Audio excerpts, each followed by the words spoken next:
Então vamos aos resultados de todo esse tempo pesquisando, analisando, testando, colocando em prática. E se tu não me conhece, eu sou a Tati Paim e eu te ensino um novo nicho da costura criativa, te ensino um novo olhar também para a costura criativa para tu atingir um público que paga pelo que realmente vale o teu trabalho. Então, primeira coisa que eu quero deixar bem claro é que essa é a minha experiência. Ninguém precisa começar assim. Tudo que eu fiz eu considero que foi um investimento alto e eu só dei esse passo agora porque eu me organizei, porque eu acredito no retorno que eu vou ter com tudo isso. Tá? Então vou listar aí alguns pontos que foram bem importantes aí em toda essa reformulação.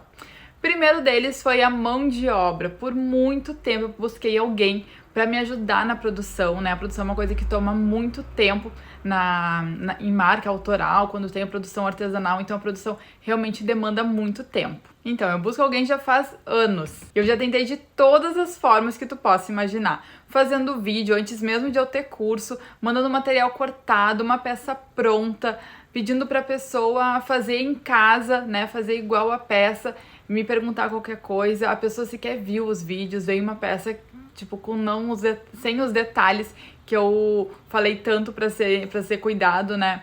Já também mandei para empresas que prestam esse tipo de serviço. Então atrasou o piloto, veio errado, cortaram que nem era para cortar. Enfim, já testei com pessoas trabalhando no meu ateliê, do meu lado. E algumas delas foram num dia, depois simplesmente sumiam. Então assim, ó, foi uma busca bem significativa, tá? Mas o recado aqui, se tu busca mão de obra pro teu ateliê, não desiste. Enfim, muitos testes, muitas decepções, mas agora, graças a Deus, eu encontrei uma pessoa perfeita para me ajudar na produção. Então, por isso que eu te digo, tudo tem seu tempo para acontecer. Talvez se a pessoa viesse antes, eu não teria tido a demanda que eu tenho agora para ela, não seria tão duradouro.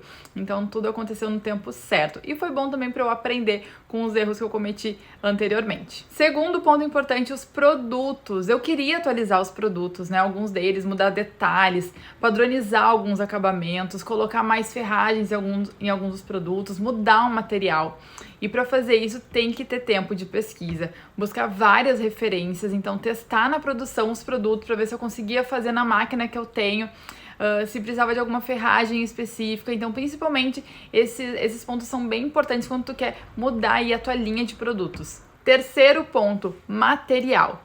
Apesar de eu gostar muito do Duna ou do Factor, né? Tem algumas pessoas que conhecem por Factor, eu já tava cansada dele. Eu queria outro material com uma outra textura, né? Alguma coisa mais parecida com couro, com cores diferentes, que me atraísse mais, que tivessem mais a ver com essa nova fase da minha marca.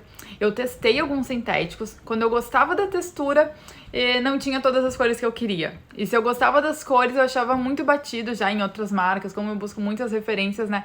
Eu sei o que o pessoal acaba usando bastante. Até que eu achei o casco, né? É um sintético de fundo de malha de algodão, 0,8, algum 0,7, mas que eu gosto bastante. Ele não é tão fácil de trabalhar como o Duna, né? Que eu já estava acostumada.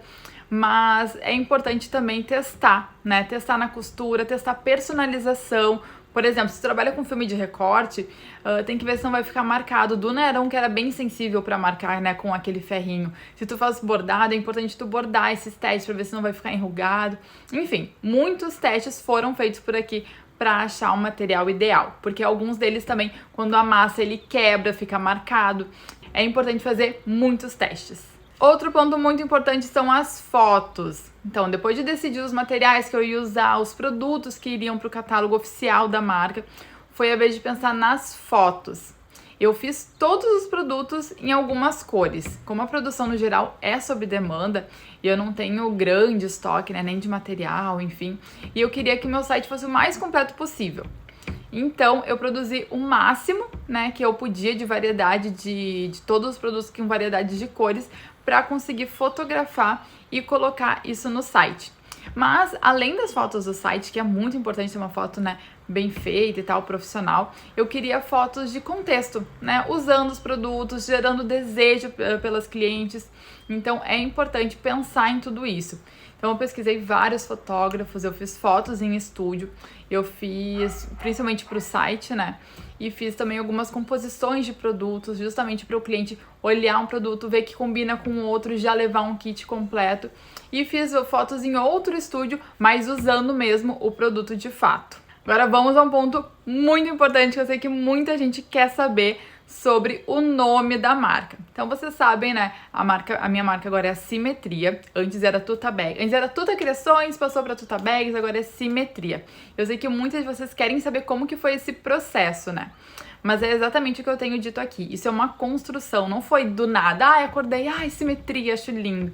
Existem muitas técnicas de encontrar um nome para tua marca, juntando sílaba, outros idiomas, características da marca, que foi o que eu usei, né?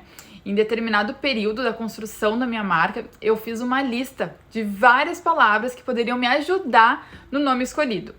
Então, nessa lista tinha meu nome, sobrenome, função dos produtos, cores, palavras-chave, vários idiomas também, sensações que eu queria passar, enfim, muita coisa mesmo. Mas o que é muito importante é saber o que tu não quer. Então eu tinha lá as minhas certezas, né, do que eu não queria. E lembrando que essa é a minha experiência pessoal, não tem certo e errado. Tem o que eu quero e o que eu não quero, tá? Então o que eu não queria que tivesse o meu nome, não queria que tivesse o nome Ateliê. Se tu me acompanha aqui há mais tempo já sabe disso. Não queria uma palavra inventada, né, junção de sílaba, eu não queria. E eu não queria uma palavra em inglês. Queria que fosse, enfim, diferente de tudo isso. Então, da lista que eu tinha feito, eu fui tirando algumas palavras que eu não via utilidade. Daí, com as que sobraram, eu testava, eu falava alto, eu pensava na aplicação, como que ia personalizar, como que ia ficar na embalagem, se a palavra era muito grande, se ela era muito pequena, se era fácil de falar. Então, fiz vários testes. Se encaixaria também nas linhas da minha marca, porque não adianta eu chamar, sei lá, só de Office se encaixasse só pro Office, certo?